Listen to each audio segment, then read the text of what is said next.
Hello, and welcome to the Toni McLelland Show. And have I got a treat for you today for a full hour. So I'm a critical friend and a business mentor, but I'm really interested in compassionate leaders for business and really a champion of social entrepreneurs. However, we are talking about the LinkedIn platform today, and I have got some fantastic guests lined up for you. So get your paper and pens ready. Go in the chat. Let us know where you are watching from. Get those questions ready. And I've got my fabulous guests right here. And I have Jeff Young. So Jeff Young, come and join me. How are you today? Namaste. I'm wonderful. Thank you, Toni. As I said before, this is going to be epic. Did you see that this thing got reposted at least 8 times? And I can't think of a better way to start my week than to be here with you and my 2 buds. Oh, that is so kind of you. And people watch the replays. So let me introduce you to our other 2 fantastic guests. And we have the relentlessly helpful LinkedIn nerd, John Espirian. Welcome, John. I'm so privileged to have all of you here with me. How are you today, John? Absolute pleasure to be here, Toni. Thank you for inviting me with such esteemed guests. Yeah, I'm really looking forward to it. Absolutely. It's going to be a real treat with lots of nuggets of gold for everyone. And I have no other than the one and only Kevin D. Turner. So welcome, Kevin. How are you today? Good morning. It's 7:30. Almost. Yeah, it is. Almost. So it's 7:30 for you, Kevin, but it's much earlier for you, Jeff, isn't it? So you got your pint of coffee. Great. Yeah. So it's C for coffee. And have you got coffee as well, Kevin? Oh yeah, always. Okay, so just put a pinch between the cheek and gum. Right. Okay. So and sorry, Jeff. I said skull, brother. Sorry. So we have got so many people joining us today. I'm just going to give a quick shout out to a few people that have been here regular. So we've got Susan Brooks, Brenda, Sarah McMillian from Ohio. Let us know where you are calling from, where you're watching from as well. Debbie from Florida, and Brenda.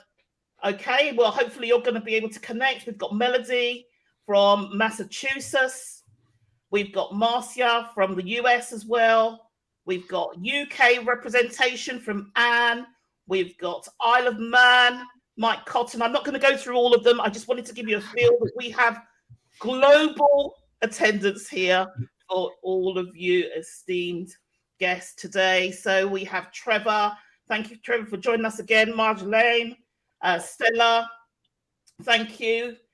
Stella, Tatiana, and please just keep those comments coming, because I know that the guests that I have in the space today, will come back at a later stage and make sure that they, answer any questions or anything that you would like to ask. So thank you so much, Shelley, Brenda, Bill, Tatiana, Lisa, Salima, Catherine. The list goes on. I'm just scrolling, and no doubt I'm going to be scrolling a little bit more. So we've got Brazil, Sweden, Netherlands, India, as well as UK and London. So that is great. And we've got Daniel from Maryland, USA, as well as Ireland. Right, okay. So get those questions ready for this fantastic hour.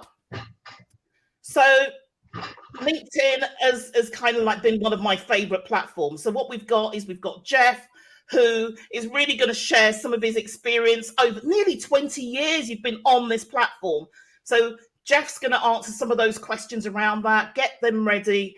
And then we've got John, I call him the LinkedIn detective, because he's always looking at, experiments and looking into things. And even just now in the green room, there was all this debating about, this experiment that he's going to be doing. And I'm sure he's going to be sharing that with you very, very shortly. And we have Mr. Kevin D. Turner, branding, not blanding. And we're going to ask you all about that very, very shortly. So he's going to be sharing with you the approach that you need to take around your brand on LinkedIn. And hopefully I'm going to be weaving in sprinkles of fairy dust and sharing my journey as well, because we are all learning and we're all learning together. Some of them are 20 years ahead of us, and others maybe just starting on their journey. So we're all going to be traveling on this journey together. So Jeff, let's come over to you first of all.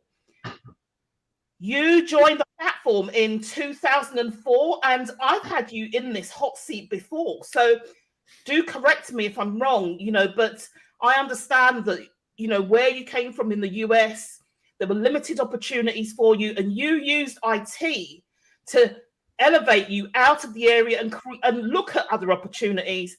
And LinkedIn was one of the places that you landed. Tell us a little bit about LinkedIn. Is it the platform to be on? Well, it is. I did join in May of 2004. I think one small little tidbit that people need to understand is that LinkedIn actually was launched in May of 2003. So I got there within the first year, but within that first year, and people may not understand this, within that first year, there were only 600,000 members.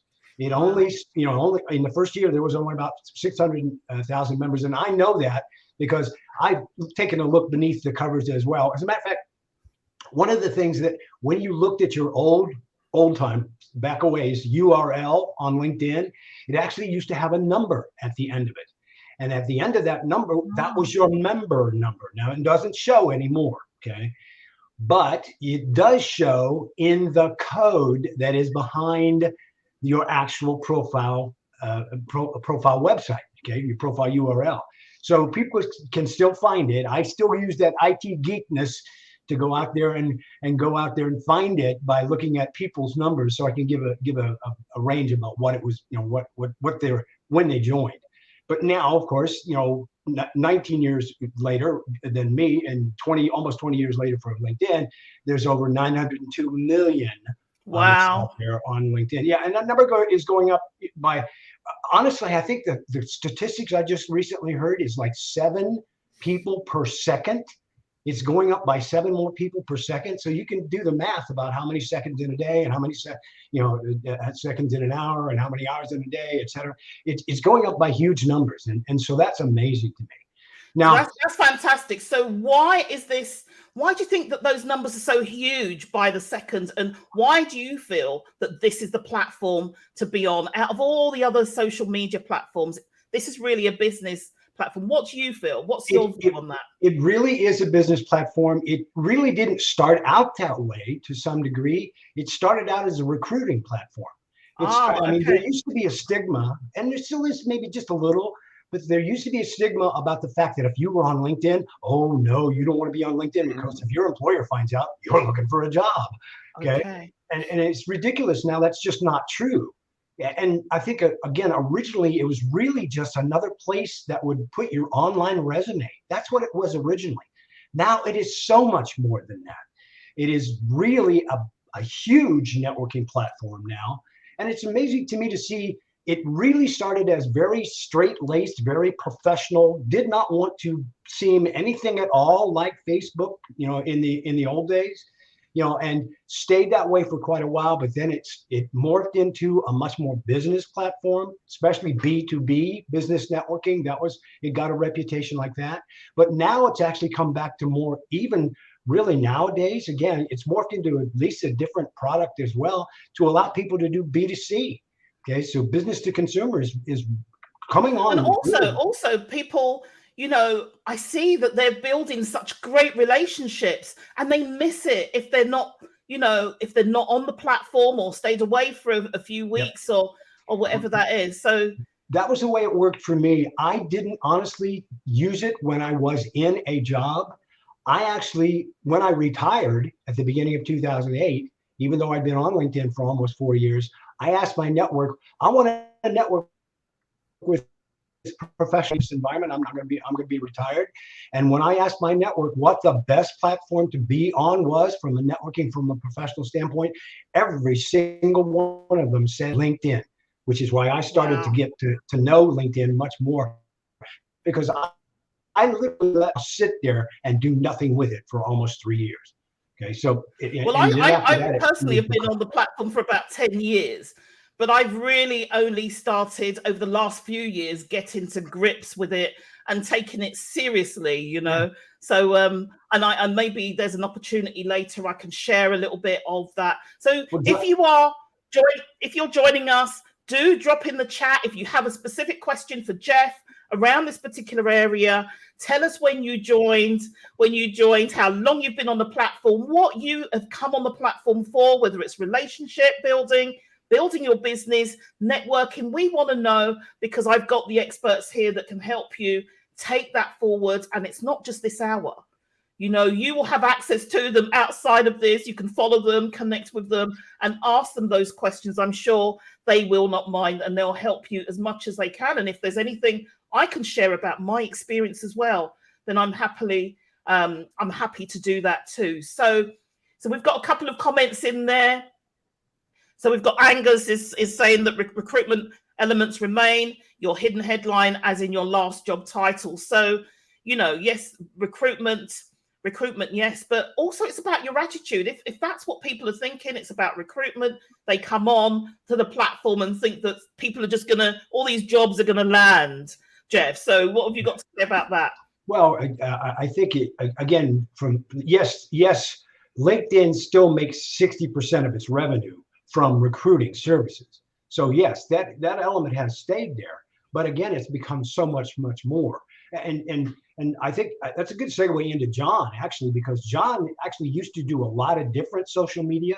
And then at one point in time, John said, where I'm going to put all my eggs is in this one basket, and that's going to be LinkedIn. And I think he's been very successful at that. So that's a good segue into what he can tell us about that as well. Okay, so yes, we'll move over to John just shortly. So what have we got? Right, okay, so there's a question from Daniel. Sorry, I'm just doing random questions here. Are hashtags dead on LinkedIn? I track 900 HT followers counts daily, and the count stopped updating on the 21st of the 3rd. I don't know. Is that something that you can answer, Jeff? Or maybe that's over to my John, opinion would be no. I don't think it's dead. Mine are still working. I'm still getting things in my feed based on hashtags. My follower count on hashtags, the hashtag the LinkedIn Guru, is still going up slowly, but consistently. So I don't think it's broken. That could have been a technical glitch that the numbers just stopped updating for him shortly. Okay, so we're going to bring in John and Kevin on this particular matter, but let's hear from Mike. He says, I'm here to build the awareness of my business offerings and to connect with ideal clients. So, John, Kevin, have you got any real contributions that you want to add into this before we move into your section, John? Can I just say that hashtag counts are not broken for me. I keep an eye on my LinkedIn Learner Lounge, and that's still going up. And I can see in the comments a few people are asking how to find out when you joined LinkedIn.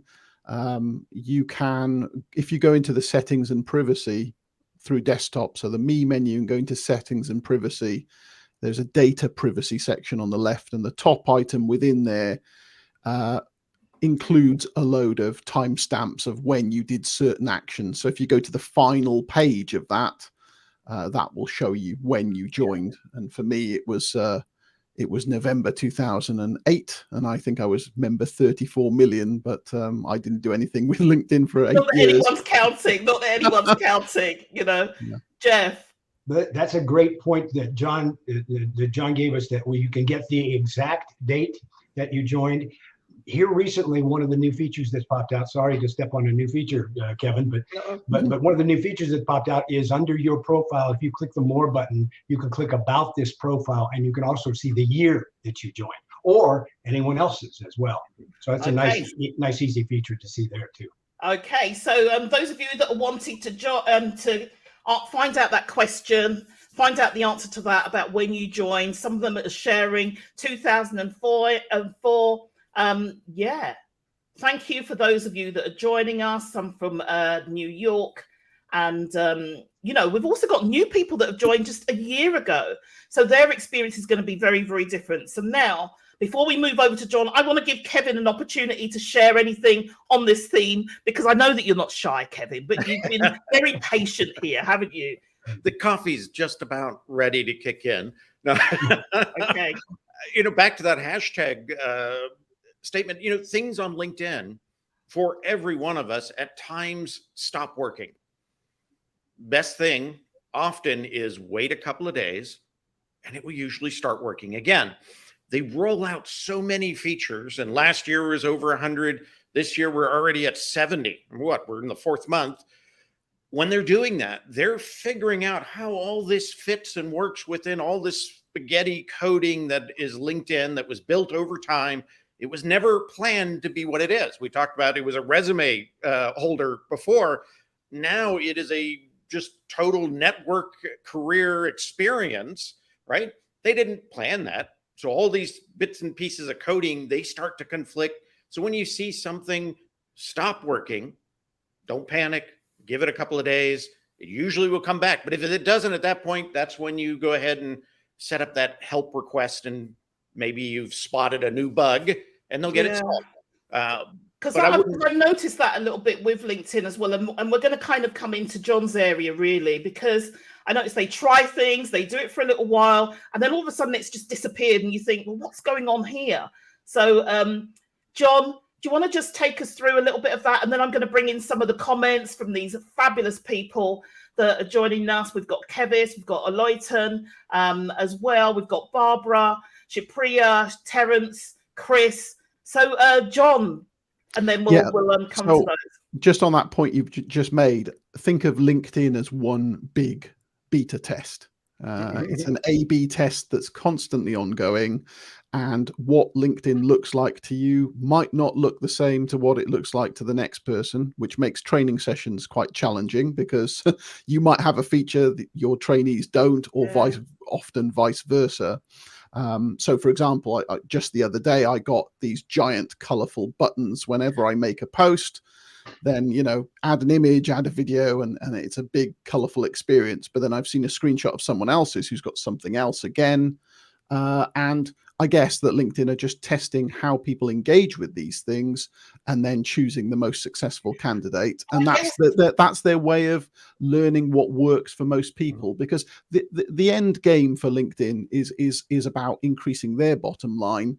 And that means getting more eyeballs onto the platform and to keep more of those eyeballs there for longer, so that those people find more value in the platform, maybe buy one of the expensive packages, see more adverts. So the way to work out how LinkedIn really operates is to follow the money and then that gives you an insight into their motivations. And if you can play to that a little bit, that's your chance of being probably most successful on the platform. So for example, in talking about the algorithm, what's going to keep people most engaged for longest, if you can do those things, then your content stands a good chance of winning. So if people spend more time watching videos or reading through multi-page documents, that keeps them on the platform much longer than just, a static image, let's say, for example. Well, it stands to reason that doing more of those things will get people to stay longer, and therefore LinkedIn will reward you. So I imagine as well that it's going to be sometimes it can be difficult if you've got a feature and you're doing some training and that the group haven't got that feature. Sometimes just explaining how it came about. Sometimes you'll know, and other times you won't know because it just appeared. and you know, sometimes it appears during your training and you've never heard about it. Like, yeah. And this is something we've never And seen before. you know, a lot of LinkedIn activity is quite secret to us, the end users. So, you know, I might have gone and recorded a video on how something works, and the next day the whole system changes, and there was very little notice of that, or often no notice of it, and maybe it appears in the help pages a couple of months later, but by which time all of the people in the know have already, you know, gotten used to that new thing. So this kind of buys into my kind of thing, which is about the fact that things are always evolving and changing, and anyone that says to you really that they know everything that they need to know about LinkedIn because they're the expert, you know, and you know, it's not the case, because these gentlemen here have been practicing and know and have experienced LinkedIn over the years. So they're going to be ahead of some of the others. And even they're not in a position, none of you are in a position to say that we know everything about this platform. I don't even think LinkedIn has a LinkedIn expert. Well, there you go. There you go. Because actually they rely on people like yourselves. You know, I've been one of the beta testers as well. So they rely on people like yourselves to advise them as well, you know, and do so much on the platform. So let's the way that I do this, I'd love to bring the comments in from the people that are joining us, because it's our conversation with them. So who have I got? You know, we've got Shipriya. Thank you for organizing this with the most powerful squads on LinkedIn. See, and who else have we got? Oh, there's so much to choose from. Who else have we got? We've got okay, so we've got Michelle, who's saying she's here and working on building my insurance business to help doctors with their malpractice insurance. I would love some advice. So maybe, you know, you can reach out to any one of these dons, you know, on that, so they can give you some advice at a later point. We've also got Daniel. You know, Angela's saying that she joined in 2006. You know, and we've also got Sabrina, who's saying that it's changing, and yeah, change right for me while I'm teaching a workshop. So, okay, so we've got other people that are just saying hello. Erica, Alicia, Hannah, Kenneth, thank you so much for joining us. And Kenneth is saying, who is another LinkedIn as well, another LinkedIn guru. So LinkedIn seems to operate in silos. One group doesn't seem to know what another group is doing, and they're doing it. Okay, so thank you so much. And let me just rewind back a little bit. Sorry, Kevin. LinkedIn takes pride in that approach, the siloed approach, the almost competitive nature of their design teams. And LinkedIn will tell you, there was a statement, I think it was by Tomer, that said, we might not get it right, but we do it our way. Okay. Which to me is a little scary, right? Well, if you know you didn't get it right, but you're going to do it your way as if it was right anyway. It absolutely is. So let me just take it back a little bit, because I want to hear back from you, Kevin. But first of all, I want to ask Jeff, how did you get the name LinkedIn Guru, and how's that hashtag working for you? And I'm going to ask you, Kevin, and John, you the same question. The hashtag works great. Let's start with that, because I often tell folks that want to find my stuff to go out to Google and Google hashtag the LinkedIn Guru. Okay, because if you Google Jeff Young, I can almost guarantee you with a name like Jeff Young, you're going to come up with a ton more people than me. If I get lucky, maybe I'll show up on the first page, maybe not. Because when you Google Jeff Young, you find a former guitar player from Megadeth, and that ain't me. Okay. I'm sorry. Even though you were listening my hair used to be that long in the 70s, but not anymore. Even though you were listening to the intro music, and it was almost like you were playing I saw you, Jeff. You saw that. Yeah, I knew you'd see that. Okay, so the way that the LinkedIn Guru thing came around, very briefly, is that when I first got onto LinkedIn and started to really want to do something with it, which was when I retired in 2008, I figured that the best way for me to learn how to use LinkedIn was for me to start teaching. LinkedIn so that I'd learn it myself. And See. that's exactly where the LinkedIn teacher comes from, because if you look up guru in the dictionary, you see the word teacher. But the reason the name guru stuck is that I had a friend of mine that actually had come to, I used to do as many as 6 seminars a month easily. And I had a friend of mine that came to 6 or 8 of my seminars. And I don't know what that says about him or about me. Maybe he's a slow learner, or maybe I'm not that good a teacher. Well, I don't think so, because we're dealing with LinkedIn, first of all. So you can't learn it all in one session. But after one of those sessions, he comes up to me, shakes his finger at me, and says, "You know what, Jeff? You're a real guru with this." And I went, "Guru, yeah." You like that word? No, I that's love the sound of that. fantastic. Thank And you when I so much for thought sharing. guru meant teacher, that one. Thank you so much for sharing, Jeff. Oh, I That's lost the sound. amazing. So really, what are we saying to those people that are watching now? And this is part of what Kevin's going to be talking about in terms of brands. Be identified, Absolutely. So I'm going to move over to John. Relentlessly helpful LinkedIn nerd, relentlessly helpful. Tell us about it. Don't be a douche canoe, all of these things that we can associate you with. Do you want to just tell us very briefly what? Relentlessly helpful was a stroke of luck. I was on stage with my mentor, Mark Schaefer, and he asked me an unplanned question, which is, how are you going to remain relevant in a world full of options? And I said, I'm going to create relentlessly helpful content. And that moment was caught on camera, and it stuck with me. And that was June 2017. And really everything about the way I show up online has been in service of that promise. And the brand is really just the promise. And I'm trying to fulfill that every day with content that helps people. I started out as copywriting, but really it's all focused on LinkedIn support now. And so, yes, just in the same way that Jeff has got LinkedIn Guru, and Kevin's got branding, not blanding. Having that little hook, it might sound a bit gimmicky, but if you can just do anything to give you an edge that makes you memorable, then you've got a better chance of being chosen versus the next guy who's doing exactly the same thing. Absolutely. So it's a useful thing to have in your toolkit. And I just so happen to have Tony's fairy dust, which I sprinkle out. I don't even know where. I haven't got a fabulous story like you guys, but it just, I was sitting with a client one day, and she was just so distraught and distressed about something. And I thought, how can I help her in this moment? And I just said, I'm going to throw you some fairy dust. She caught it. And instantaneously, she was just smiling. And I thought, so this is really a thing, And then I just started using it. And I went to meet some people from LinkedIn. And they actually said to me, they said to somebody else, this is Toni, and she's got fairy dust. And I thought, I didn't even realize people were paying attention. And then someone else said to me, fairy dust personified. And I realized that, well, actually, that's me now. That's what they know me as. So thank you so much, Jeff and John. Let's hear from Kevin, about your branding, not blanding, because that's your hashtag. That's your thing, isn't it? So tell us about that for a moment.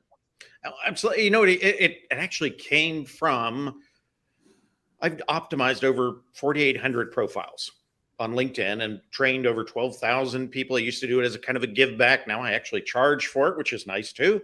Pays bills, right? But it came from the process. And what the first thing I would notice is people would build a profile, and what they would do is they would just throw everything they've got into it, or they would throw nothing into it, right? One or the other. Yeah. And they figured out the people on the other side will figure this out. That's all I got to do. Chronological dump, throw it all in there. They'll figure it out. They'll know exactly what I do.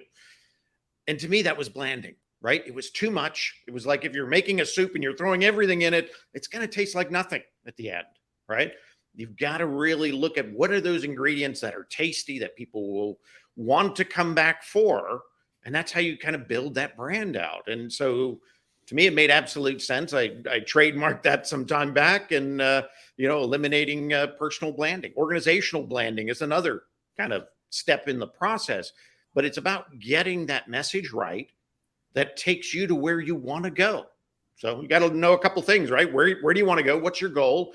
And what is it that you can bring to the table that possibly nobody else is doing, or that you do better than anybody else? And you build that into that brand. And you come up with these great messages. LinkedIn Guru, the relentlessly helpful. They're all things that do stick. And that is the difference The fairy dust, the same thing. They stick and people remember them. They might even go back and go, who said that? Where did that come from? Right? They search and that's it.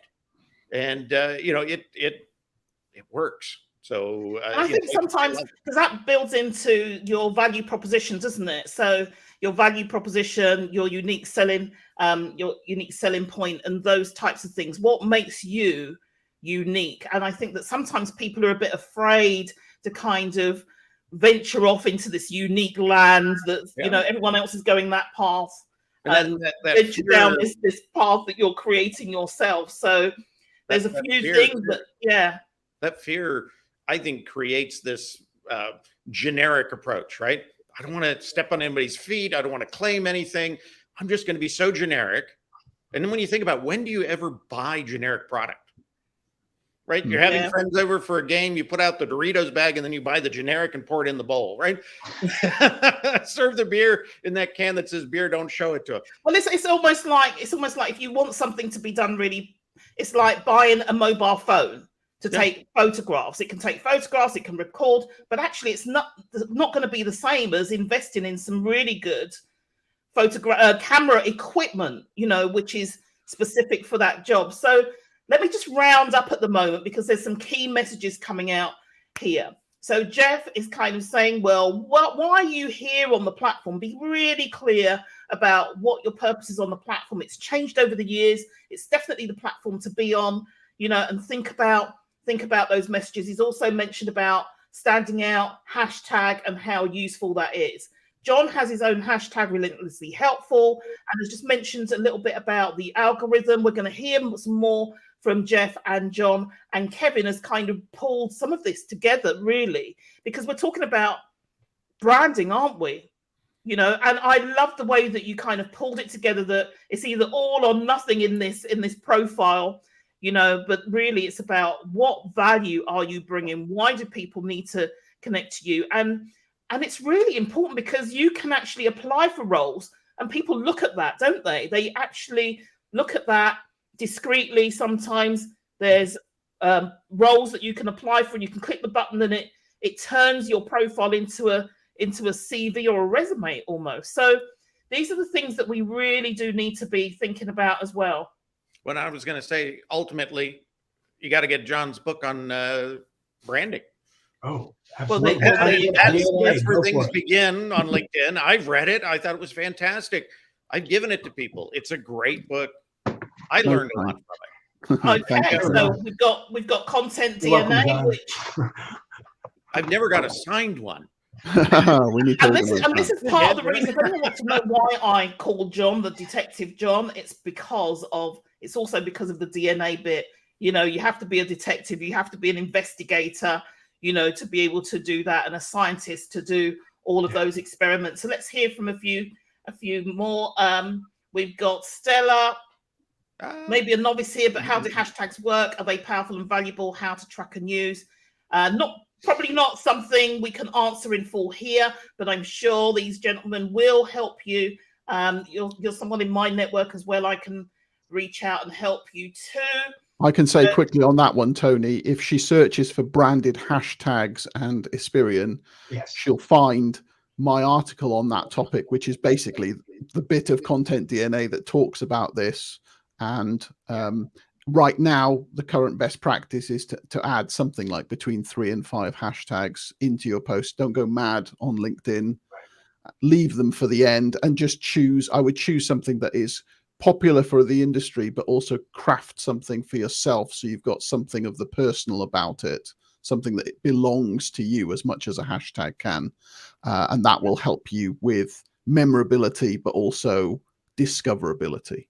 That's absolutely. In a nutshell, that's what you need. Yeah, definitely. And it's not just the hashtags, because I call myself a critical friend, and I know that I'm not going to come up on a search for critical friend.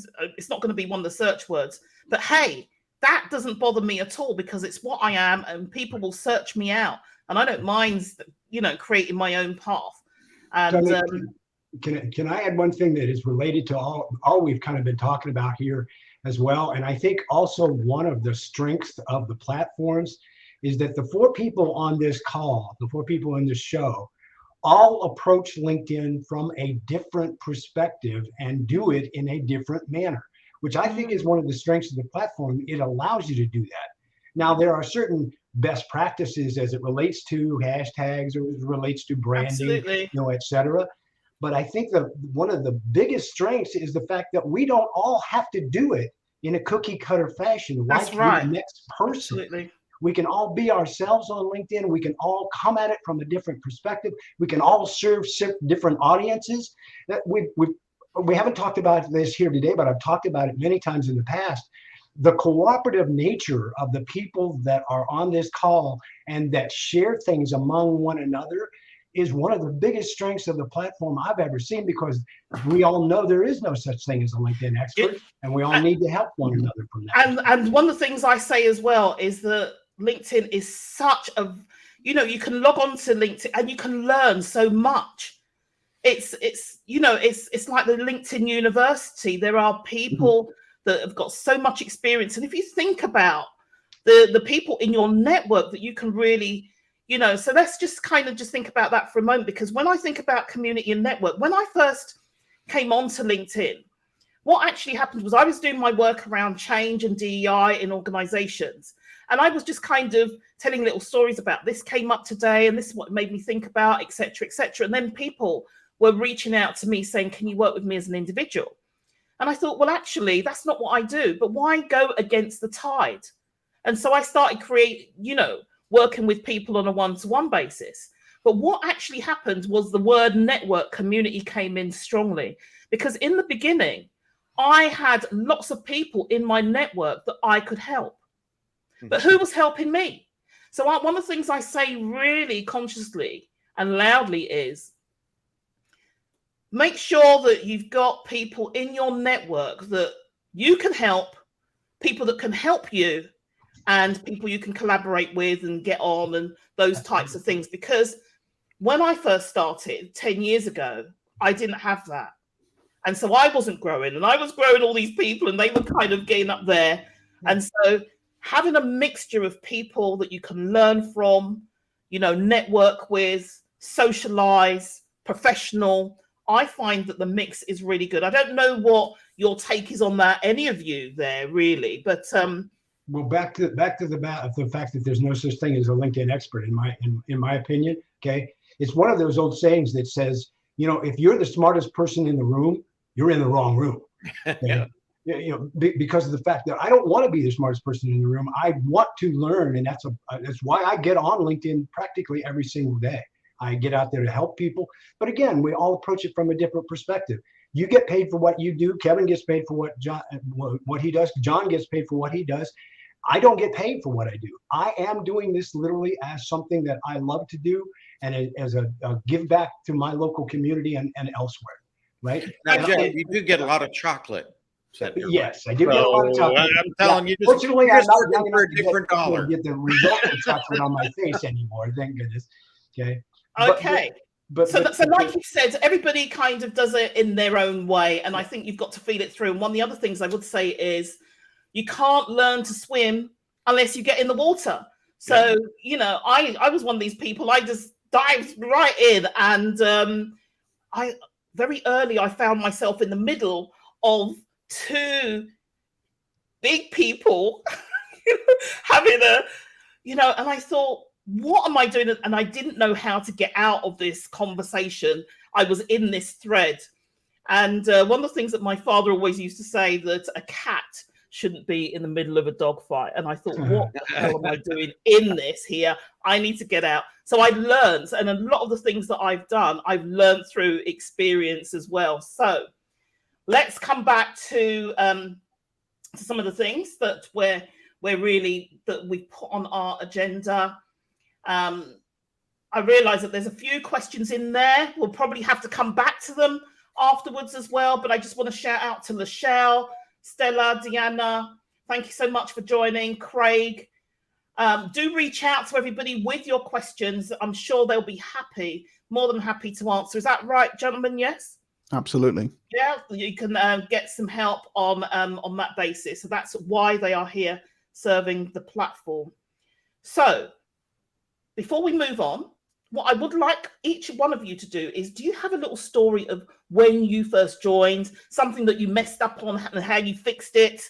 You know, do you have, I used to think that it was almost like being in a party, and I was in one garden, I'd look over the fence, there's this other party going on, and I used to think that everybody being tagged was a wonderful thing. Why am I not being tagged? And then suddenly I'm being tagged and I don't want to be tagged at all.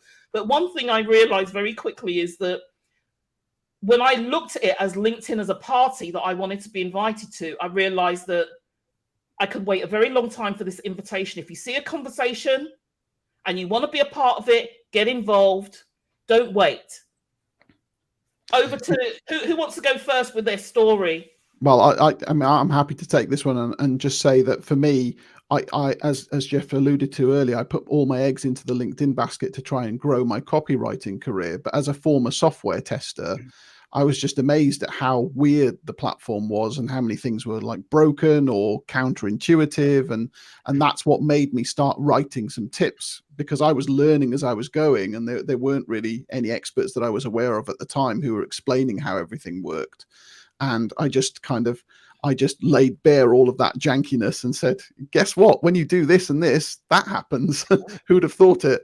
And that's where my kind of love for LinkedIn came from. It's that software testing background. But I joined in 2008 only because my boss at the time pretty much forced me to. And then I just lay dormant for 8 years and did nothing at all with it. Okay. So there'll be a lot of people out there who are just kind of waking up now on LinkedIn, and it's a very different place from probably when you joined. But don't expect to get chapter and verse from LinkedIn. You do need to look around and find some trusted voices who who spend all their day looking at the platform and understanding how it works. And that's probably where you're going to get your best insights from. But my number one tip for people is to gather your own data if you can, rather than just taking generic advice from someone else. So, don't bring opinions to a data fight. You get your own data. And if, image posts are brilliant for you, but everyone else says they don't. I love that. Don't bring your opinions to a data fight. I absolutely love that. But we're going to hear more from you, John, around data. I do want to come back to that. I know time's pushing on, but I'm going to come back to that very shortly. So Kevin, have you got a very short story that you want to share about an experience? Just because everybody thinks that you were all born perfectly, you see. You all just landed and got it right. So let's just show people that you're actually human and you've learned from some of your mistakes as well. So what have you got to share, Kevin? Well, and again, I joined back in 2005, February. I was in that first group of just under 2 million, right? They actually sent a letter out to us that said, welcome. They don't send letters out to anybody now, but the letters they send out now, actually, you don't want to get, right? You're restricted. But, through getting involved very early on in LinkedIn, I saw great value. It helped me in my career do several pivots because it was a platform that you had full control over the message that you wanted to present. Okay. And very few places on the internet gives you that opportunity. It's usually people talking about you, right?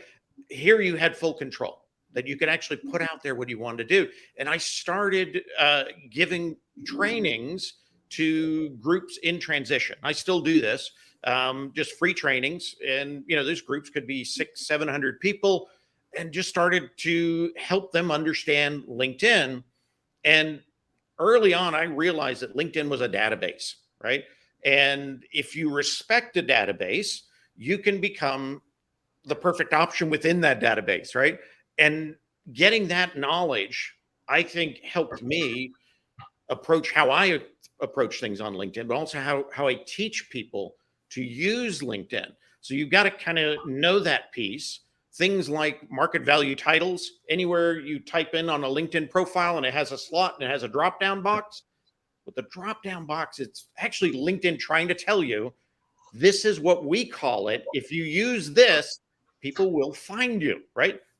Almost like if you ran a grocery store and I sent you a product and it didn't belong on any of the shelves, right? It's not on the end cap. It's on that shelf all the way back by the bathroom that's dusty and dirty, right?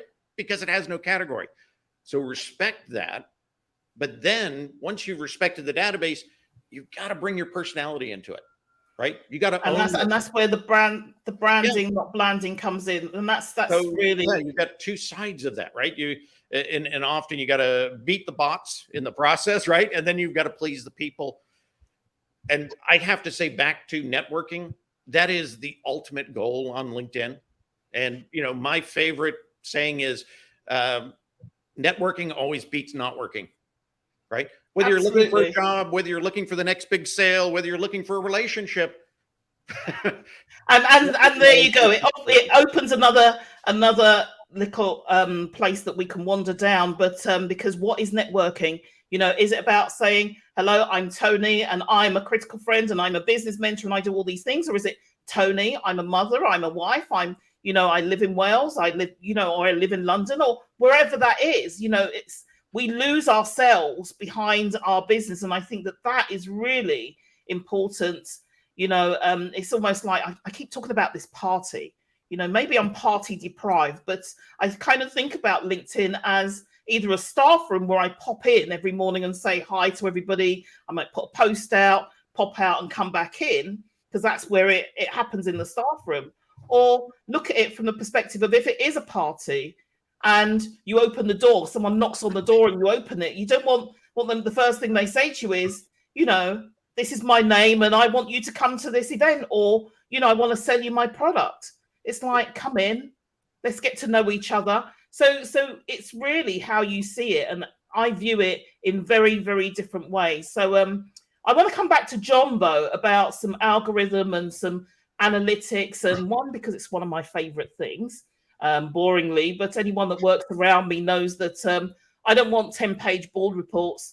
I just want some graphs, some data, some narrative. Why is it dipped? What we're going to do about it? That's all I want. So 10 graphs instead of a long wordy report does it for me. It really does tickle my fancy. And so I want to hear a little bit more about the data, and then hopefully we can get John and Kevin to chip in. But before we do that, Deanna's saying LinkedIn is all about community. If you need help, ask for it. Surround yourself with the right people.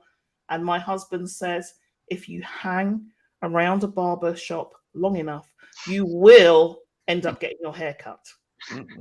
And even if you have no hair, you're going to get something done. You're going to have a cold shave or something, aren't you? Mm-hmm. So on that note, think about who's in your network, who are the people around you. So over to you, John. What have you got to share? What's kind of like been coming up algorithm-wise? Because that's changed the analytics and everything. So can we spend a few minutes on that for a moment? Sure. I mean, a lot of people ask, are impressions down? That's one of the top topics I always get asked about. And it seems that across the board they are. And I think that's because the platform is growing and there's a greater chance that each new person coming to the platform is minded to create some content. And there's only so much content that can be shown. So expect reach to be down because of that, but it's still a great place for organic reach. Mm-hmm. If you want to look at your own stats, LinkedIn has got a new page, which is linkedin.com/dashboard. If you go to that on your desktop, you'll see 4 of the most important stats in terms of looking at the performance of your presence on LinkedIn. You'll see the number of impressions for your posts over the last 7 days. You'll see the number of followers tracked over the last 7 days. You'll see your number of search appearances, so how often people are finding you over the last 7 days, and what I would probably argue is the most important stat, which is your profile views over the last 90 days. So I always say that your content tells, but your profile sells. So if your profile is optimized to pitch your flag in the ground and say, this is what I'm all about and this is what I offer, then it stands to reason that the more people you can get looking at your profile, the more likely you are to convert 1 or 2% of those people into customers. So that's where the money really comes from. So looking at your profile views and seeing how that changes over time is a great way of working out whether your content and your comments and your headline are optimized for discovery by the right people. So those are some things to look out for in your stats. And if you're not gathering your stats, you're kind of a little bit rudderless. You can't make any database decisions on what's working. Whereas if you are looking closely at what's performing well for you, So you can gather stats for individual posts, like how many reactions did that get? How many comments did it get? How many reposts did it get? You can work out what works and do more of those things, so long as they're in keeping with your personal brand. For me, comments are still the king in terms of public engagement metrics, because they signal more conversation. And LinkedIn I treat as like you said, a party or a big networking room. And the more conversations you can have, the more likely you are to take those conversations into. Wow, you're just dropping all the C's at the moment, John. So you're talking about comments, you're talking about conversation, we're talking about community. Jeff talks about coffee. It's all the C's at the moment. And when I talk about compassion, okay, going to get that word in there. When I talk about compassion, I talk about community and communication are key in there. What are your C's, Kevin, that you want to throw in the mix? I would say people don't realize often that LinkedIn functions like a microcosm of the world, right? What works in the real world actually works on LinkedIn. If you think about, all those tags in a post, that's like the person you go to a meeting and all they do is name drop. Don't really want to be associated with that, right? That's right. That's right. Somebody who throws junk at you all the time is always trying to sell you. That's you right. you go to a party and somebody's immediately saying, "I've got the best insurance possible," you're finding a way out, right? So what works in the real world actually works on LinkedIn. And I'm of a different opinion. I don't look at the algorithm as punishing us. I look at the algorithm as supporting what LinkedIn thinks our audience wants to see. So it's trying to help us get to the right place. But, things like when somebody says, "Oh, selfies are hot," right? And then you start posting selfies and all of a sudden they're not. That's because the people have gotten bored of them, right? And so they had this nice little peak because nobody was doing selfies. And all of a sudden they're doing them. Oh, that's exciting. And then now everybody's doing them, right? Same thing with polls. Polls were something new again, although they had them in 2013 as well. They were new and exciting, and everybody wanted to do a poll. And then all of a sudden, people were doing polls on your favorite bagel. And that's not why I'm on LinkedIn, right? Maybe on a Saturday, I might accept that bagel poll, but not every day. Absolutely, and so it went up and then it goes down. Just like in the real world, if you eat too many bagels, you're going to want something else, right? And that's the thing is people don't get that LinkedIn works like the real world. I think the algorithm is there to help you get to the right audience and, understanding what does an audience want? And I think it's about making it work for you as well, because, I've changed the timing of my posts recently because I had lots of US audience, and where I want to get out a little bit more with one of my offers, I changed the time because I want to connect more in the UK. So for me, I'm just always kind of altering things to just change it slightly, or something happens and I think, oh, what's happened there? And I go back and I research that. So really, just taking on board what it is that you said. I think it's about, watching what John's saying as well, watching the algorithm too, watching the stats. Sometimes you can manipulate it, sometimes you can't. I don't know. But I try to do a little bit just based on some of the things that I pick up from you guys too, and my experiences, or what did I change. And I think that's really important.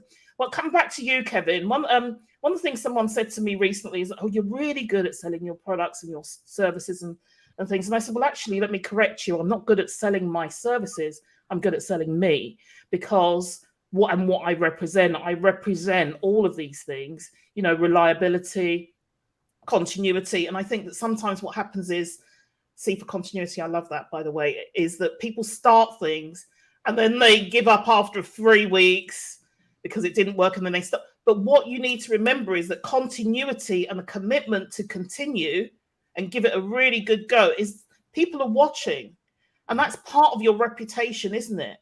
So, you're selling your reputation, your credibility, your reliability, and all of that. If you keep doing that, is what builds trust. So let's talk about C for creator tools. So Kevin, I just want to kind of come to you because I love creator tools. I love audio. I love my LinkedIn Live. That's my C. Okay. Kevin, what have you got to say about creator tools and building your brand And what are creator tools for those that don't know? Yeah, I think the whole concept of creator mode, right? That's where the tools are, was really LinkedIn's quest to give the audience a reason to come back to LinkedIn all the time, right? So they were stimulating creators. And the way they stimulated creators is they said, we'll give you all these analytics that you never had before. We'll give you these tools to access, right? And to present. And therefore, you'll create more content and more people will come to LinkedIn. That's also kind of a double-edged sword, right? Because they have created so many new content creators, we have now overfilled what I call the feed, right? And the feed is a funnel. So if you've got all these new creators coming in and they're dumping stuff in your funnel, you're going to get spillage. So you're going to miss some stuff, right? Because you can only pour so much through a funnel. Only the same amount's going to come out below.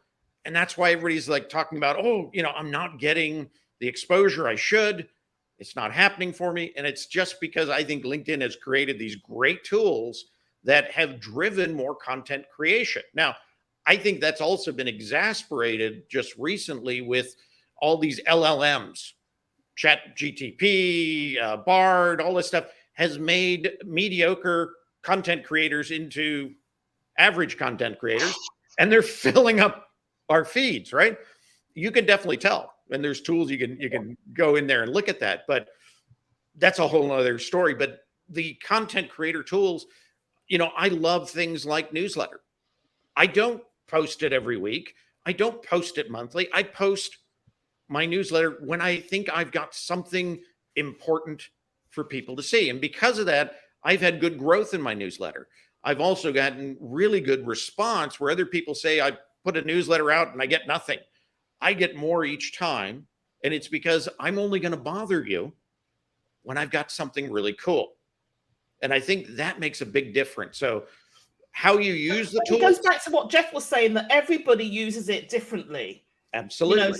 Somebody said to me, what's the purpose of your LinkedIn lives that you do weekly? I've been doing them for a couple of years now. And my instant response to them was, because I enjoy it. I absolutely love it. And everything else is a bonus. I want to connect with my community. I want to connect with my network. I want to do that interaction. And, so that's what I base that around. It shows in your lives that you enjoy it, right? You're there because you enjoy community, you enjoy listening and talking with other people. That shows, that's part of your brand, right? And that's just the tool that helps. And right now I'm feeling guilty, Kevin, that we've got a million comments there and a million questions for you all. And we could be here until midnight and we can't even touch them, But actually, I do want to shout some of those people out. Marcia, Deanna, Brenda, Dan, Ross. I'm sorry that we can't pick up on some of these because time is running short on us, as it always will do. Marjolaine, Ryan, we've got Stella, Barbara. I hope I'm not missing anyone out with all these shout outs here, because you are very important to us and all part of the community. And we appreciate every single one of you. You bring something to this platform, and we want to encourage you to get out there and show. Like I said, you can't swim unless you get into the water. And the thing about it is, what's most important is that you have somebody that has, a float that can help you, or someone that can reach in a hand and haul you out. And these are the things. And so with these esteemed guests that I have, time is running down on us. But I want to kind of, just kind of round up by just asking Jeff, what if you had a tip that you needed to share with people around this being the platform to be on, why it's more important than any other, and anything around that? Have you got any tip that you want to share with anyone, please? I think your tip about you got to get in the water before you got to get a little wet to do this kind of thing. I equate LinkedIn sometimes to a gym membership, and this is not my quote. I'd have to quote it from somebody else, and I can't remember who said it now. I apologize. But if you never go to the gym and you never learn how to use the equipment, it will probably not meet your goals. So you've got to actually get out there and do it. And I think the other thing that I would tell people is don't be afraid of it. Don't be afraid to make mistakes. I know that all of the people on this call have made mistakes and learned from those mistakes and gone on to do something better from that as well. I mean, my final story on that one is people who know me know that I'm also a Star Trek nut. I mean, Absolutely. John has quoted to me, trust the Force, John Luke, several times because I'm also a Star Wars nut. But the point I'm trying to make here is that none of us have gone completely from A to Z and not made mistakes. For example, one of my first pictures, my profile pictures on LinkedIn, was not even of me. I was treating it like Facebook, and it was a picture of Captain James T. Kirk. Well, this is it. I could tell you about my first article that I wrote and didn't write. I mean, I've still got it up there because for me, it's a memory of how rubbish it actually was and how far I've come. But since I rescued myself from out of this argument between two people on the platform, quite often I'll go in and I'll see people in the middle of an argument and I'll say, get the hell out of that one, because it's not going to do you any good at all. Get out, and rescuing them. So quite often I'll be that hand and rescue them and get out. Otherwise I can't help you when it goes wrong from here on in. Keep your nose clean. Thank you so much, Jeff. John, have you got a real tip or a short story you want to share while we wrap up? I think a combination of a really compelling opening 40 characters of your headline and lots of relevant commenting on other people's posts can open up the world of LinkedIn to people who would never otherwise have heard of you, but discover you by chance by seeing your comments on someone else's feed. So you don't need to take on the pressure of posting your own content to start with.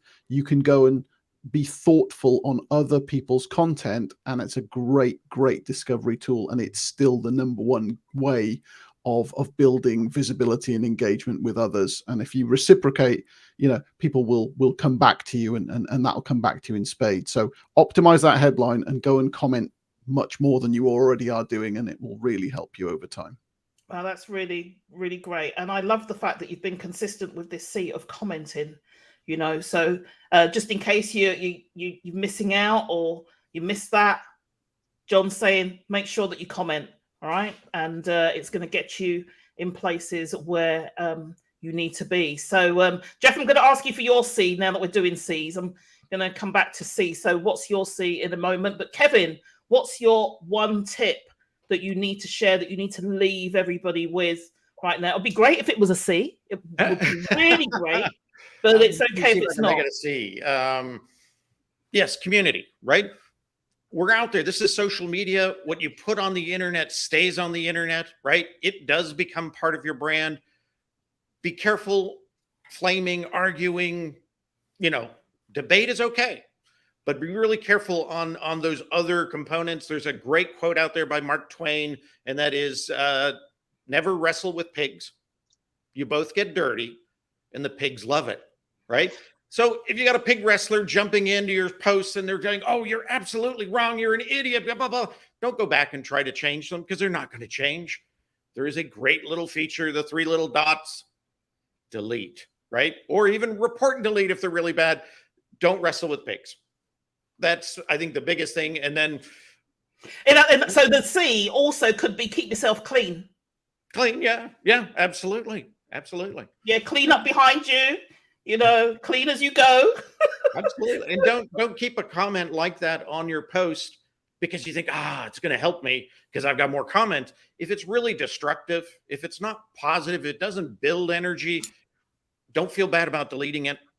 I do that to protect my own audience. I don't mind a debate, but I don't like kind of this dirty process that some people get involved in. And thank you. Don't play in it. Thank you so much. I totally agree. And I don't condone that. So we've got comment, we've got community, and we've got clean as you go. So Jeff, what's your C? Well, obviously I'm all about C's because there's coffee, conversation, and of course, chocolate. Okay? But I think I'll pick the C that actually keeps things going and is a way that you learn most on LinkedIn. And that is collaboration. I have gotten to collaborate with so many people all over the world done lives with people that are 16 hours ahead of me, or as in today, 5 hours ahead of me. It's just the best place to do that I've ever found. And back to your networking party, okay? I have always described LinkedIn as a networking party that's going on 24/7, 365. You could be here literally anytime you want and collaborate with those folks that you find out here. Absolutely. And I think that too many people are focused on conversion rather than collaboration and building that community, which I think is really, really important and fundamental. Just to leave this here now by saying that it's so much easier to be yourself if you are not trying. So you don't have to try to be anything other than yourself. And the other thing that I would leave you with is that don't chase the money, chase the result, because then if you chase the result, the money will chase you. So there's too much focus on the money aspect. Yes, it's important. Keep your eye on it, because after all, we're all in business. But actually, if you really focus on the result and compassion, then that's kind of where I'm going to leave this as well. So, Dan's in the comments talking about people dyeing their hair. So they're all getting on with each other in this party, that we've created here. All the C's, Craig saying all the C's and no chocolate. Debbie saying that loving the belief about buying your reputation rather than your product or, your service. Debbie saying this is fantastic, loaded with value. See, I have got the best Dons. And actually, maybe for those Donettes that are out there that have got something to really shout about on LinkedIn, maybe I should have some Donettes on here as well. So it's, it's not so male orientated and, well, actually, I wasn't feeling intimidated at all. I just felt quite at home, actually, in your company. So we've got Marcia. So, Nigel saying, great to be around the water cooler for an hour with you guys. Hopefully, I can get these people back again to give you some more updates. And do reach out because they're relentlessly helpful, especially John, relentlessly helpful. Jeff is the LinkedIn guru. He's been here forever. And Kevin is going to help you to brand, not bland.